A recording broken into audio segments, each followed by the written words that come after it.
বিকাশৰ এক নতুন দিগন্ত দেখা পাইছো।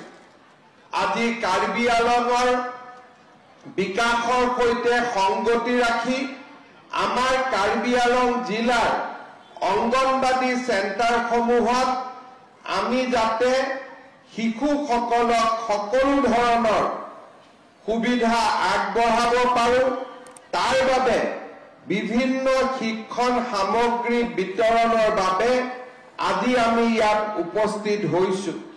শাৰীৰিক বিকাশৰ বাবে অতিকৈ প্ৰয়োজনীয় উপাদান হৈছে ক্ৰীড়া, খেলা ধূলা আৰু শিক্ষণ সামগ্ৰীয়ে শিশুসকলৰ সংখ্যাগত জ্ঞান আৰু সমস্যা সমাধানৰ দক্ষতাৰ বিকাশত সহায় কৰে। আজি আমি কাৰ্বি আংলং জিলাৰ অংগনবাদী কেন্দ্ৰসমূহৰ মাজত অত্যাৱশ্যকীয় সামগ্ৰী, কিতাপৰ চেল্ফ, চিত্ৰাংকন, কাৰ্যকলাপৰ কিট, শিক্ষণ আৰু খেলাৰ kit, non magnetic writing board, duster, marker, pen, display, pinning board, medicine kit, pre school kit, anganwadi কৰ্মী আৰু সহায়কাৰীৰ বাবে ইউনিফৰ্ম, প্ৰি স্কুল ইউনিফৰ্ম আৰু পানী ফিল্টাৰ আদি বিতৰণ কৰিম। ইয়াৰ লগতে কাৰ্বি আংলং স্বায়ত্তশাসিত পৰিষদৰ অধীনত 3070টা অংগনবাদী কেন্দ্ৰলৈ 2025 চনৰ বাজেটৰ পৰাও আমি বিভিন্ন সহায় আগবঢ়াবৰ বাবে সিদ্ধান্ত গ্ৰহণ কৰিছো।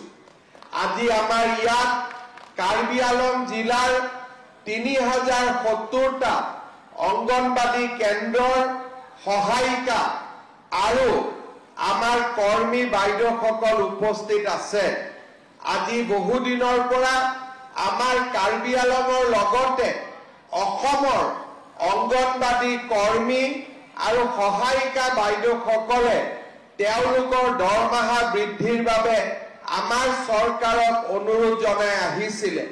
মই আপোনালোকক ক'ব খুজিছো যে অহা 1 অক্টোবৰৰ পৰা আমি আপোনালোকৰ দৰমহাও বৃদ্ধি কৰিম আৰু লগতে আপোনালোকক এটা এককালীন সাহায্যও আমি আগবঢ়াম। অৰ্থাৎ এবাৰতে আপোনালোকক এটা পুঁজি আমি আগবঢ়াম যাতে ঘৰৰ কাম কাজ, ল'ৰা ছোৱালীৰ পঢ়া শুনাৰ ব্যৱস্থা ল'ব পাৰে আৰু লগতে 1 অক্টোবৰৰ পৰা আপোনালোকৰ দৰমহাও আমি যিমানখিনি পাৰোঁ সিমানখিনি আমি বৃদ্ধি কৰিম যাতে আমাৰ অংগনবাদী কৰ্মী আৰু সহায়িকাসকলৰ পৰা অলপ হ'লেও তেওঁলোকৰ মনৰ দুখ আমি যাতে কমাব পাৰোঁ। ভাল হ'বনে বেয়া হ'ব দৰমহাটো বঢ়াই দিলে? ভাল বেয়া হ'ব নেকি? পিছফালে একো কোৱাই নাই। ভাল হ'বনে বেয়া হ'ব? ভাল হ'ব। তাৰপিছত আৰু আন্দোলন কৰিব নালাগিব হা, ঠিক হ'ব নহয়? হ'বনে নাই? কোনে কোনে দিছপুৰত গৈছিল আন্দোলন কৰিবৰ কাৰণে? হাত দাঙকচোন। এতিয়া কোনেও যোৱা নাই, ইয়াত কোনেও হাত নাদাঙে। বাইদেউ গৈছিলে? কেইদিন গৈছিলে? কেইদিন আন্দোলন কৰিব কেইদিন গৈছিলে? ঠিক আছে, যি গ'ল গ'ল, বেছি গৈ নাথাকিব। কষ্ট হয় নহয় অহা যোৱা কৰোঁতে, হয়নে নহয়? কষ্ট হয়নে নহয় যাওঁতে আহোঁতে? তাতেতো খোৱা বোৱাটো কষ্ট। অহাবাৰ আন্দোলন কৰিব গ'লে মোৰ ঘৰতে খাব আহি যাব চববিলাক। হ'ব। আজি মই পুনৰবাৰ আপোনালোকক এটাই অনুৰোধ কৰিম যে আমাৰ কাৰ্বি আংলঙত শিক্ষাৰ প্ৰয়োজনীয়তা আছে। কাৰ্বি আংলঙত মেডিকেল কলেজ হ'ল, কেঞ্চাৰ হস্পিটেল হ'ব, সৈনিক স্কুল হ'ব, ইঞ্জিনিয়াৰিং কলেজ হ'ব, ভেটেনাৰী কলেজ হ'ব, এগ্ৰিকালচাৰ কলেজ হ'ব। কিন্তু এই স্কুল কলেজবিলাকত আমাৰ যদি কাৰ্বি আংলঙৰ ল'ৰা ছোৱালীয়ে পঢ়িব নোৱাৰে তেতিয়াহ'লে আমি ইয়াত ইমান ডাঙৰ অনুষ্ঠানবোৰ পাতিও কোনো লাভ নহ'ব। সেইবাবে আমি অংগনবাদী কেন্দ্ৰৰ পৰা প্ৰাথমিক বিদ্যালয়ৰ পৰা উচ্চ মাধ্যমিক বিদ্যালয় আৰু কলেজলৈকে আমি পঢ়াৰ এটা ভাল পৰিৱেশ নিৰ্মাণ কৰিব লাগিব। যদি ল'ৰা ছোৱালীয়ে অংগনবাদী কেন্দ্ৰতে পঢ়াৰ ওপৰত আকৰ্ষিত হয় আৰু পঢ়াক তেওঁলোকে জীৱনৰ লগত সমাহিত কৰি লয়, তেতিয়ালে আগলৈ আমি তেওঁলোকক আগুৱাই লৈ যাব পাৰিম। আমাৰ অসমীয়াত এটা কথা আছে যে যি মূলা বাঢ়ে তাৰ দুপাততে চিন, অৰ্থাৎ সৰুতে আপোনালোকে পঢ়াই শুনাই ল'ৰা ছোৱালীক যি পৰিৱেশলৈকে লৈ যাব তেনেকে ল'ৰা ছোৱালী আগবাঢ়ি যাব। সেইকাৰণে মই অংগনবাদী কৰ্মী আৰু সহায়িকা বাইদেউসকলক ল'ৰা ছোৱালীৰ পুষ্টি সাধন যাতে ৱেট মেজাৰমেণ্টৰ পৰা গোটেই কামবোৰ আমি কৰিব পাৰোঁ, চৰকাৰৰ পৰা অহা খাদ্য দ্ৰব্য ল'ৰা ছোৱালীৰ মাজত সুন্দৰ কৰি বিতৰণ আৰু ল'ৰা ছোৱালীক লাহে লাহে পঢ়া শুনাৰ কাৰণে আগবঢ়াই লৈ যোৱাৰ যিটো প্ৰথম অভিজ্ঞতা, সেই দিশতো মই কাম কৰিবৰ বাবে আমাৰ অংগনবাদী বাইদেউ আৰু সহায়িকা বাইদেউসকলক মই অনুৰোধ জনাম।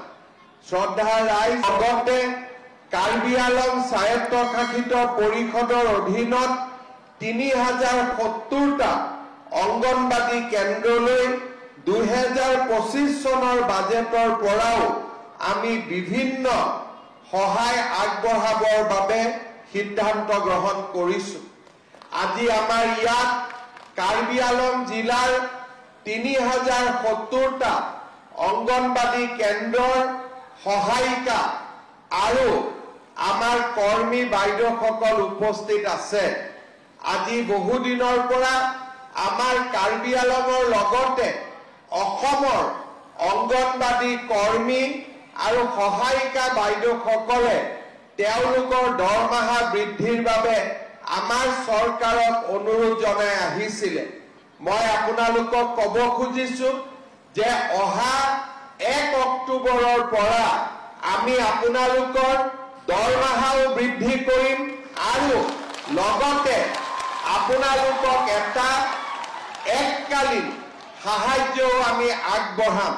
অৰ্থাৎ এবাৰতে আপোনালোকক এটা পুঁজি আমি আগবঢ়াম যাতে ঘৰৰ কাম কাজ ল'ৰা ছোৱালীৰ পঢ়া শুনাৰ ব্যৱস্থা ল'ব পাৰে আৰু লগতে 1 অক্টোবৰৰ পৰা আপোনালোকৰ দৰমহাও আমি যিমানখিনি পাৰোঁ সিমানখিনি আমি বৃদ্ধি কৰিম যাতে আমাৰ অংগনবাদী কৰ্মী আৰু সহায়িকাসকলৰ পৰা অলপ হ'লেও তেওঁলোকৰ মনৰ দুখ আমি যাতে কমাব পাৰোঁ।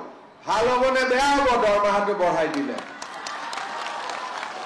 ভাল বেয়া হ'ব নেকি? পিছফালে একো কোৱাই নাই। ভাল হ'ব নে বেয়া হ'ব? ভাল হ'ব। তাৰপিছত আৰু আন্দোলন কৰিব নালাগিব হা, ঠিক হ'ব নহয়? হ'বনে নাই? কোনে কোনে দিছপুৰত গৈছিল আন্দোলন কৰিবৰ কাৰণে? হাত দাঙকচোন। এতিয়া কোনেও যোৱা ইয়াত, কোনেও হাত নাদাঙে। বাইদেউ গৈছিলে? কেইদিন গৈছিলে? কেইদিন আন্দোলন কৰিব কেইদিন গৈছিলে? ঠিক আছে, যি গ'ল গ'ল, বেছি গৈ নাথাকিব। কষ্ট হয় নহয় অহা যোৱা কৰোঁতে, হয়নে নহয়? কষ্ট হয়নে নহয় যাওঁতে আহোঁতে? তাতেতো খোৱা বোৱাটো কষ্ট। অহাবাৰ আন্দোলন কৰিব গ'লে মোৰ ঘৰতে খাব আহি যাব চববিলাক। হ'ব। আজি মই পুনৰবাৰ আপোনালোকক এটাই অনুৰোধ কৰিম যে আমাৰ কাৰ্বি আলঙত শিক্ষাৰ প্ৰয়োজনীয়তা আছে। কাৰ্বি আলঙত মেডিকেল কলেজ হ'ল, কেঞ্চাৰ হস্পিটেল হ'ব, সৈনিক স্কুল হ'ব, ইঞ্জিনিয়াৰিং কলেজ হ'ব, ভেটেনাৰী কলেজ হ'ব, এগ্ৰিকালচাৰ কলেজ হ'ব। কিন্তু এই স্কুল কলেজবিলাকত আমাৰ যদি কাৰ্বি আলঙৰ ল'ৰা ছোৱালীয়ে পঢ়িব নোৱাৰে তেতিয়াহ'লে আমি ইয়াত ইমান ডাঙৰ অনুষ্ঠানবোৰ পাতিও কোনো লাভ নহ'ব।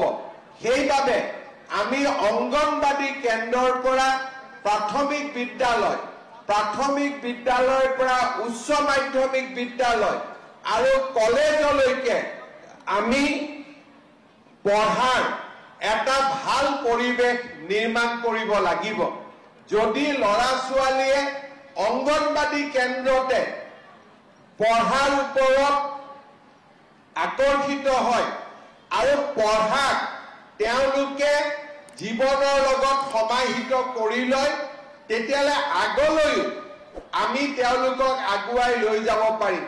আমাৰ অসমীয়াত এটা কথা আছে যে যি মূলা বাঢ়ে তাৰ দুপাততে চিন, অৰ্থাৎ সৰুতে আপোনালোকে পঢ়াই শুনাই ল'ৰা ছোৱালীক যি পৰিৱেশলৈকে লৈ যাব তেনেকে ল'ৰা ছোৱালী আগবাঢ়ি যাব।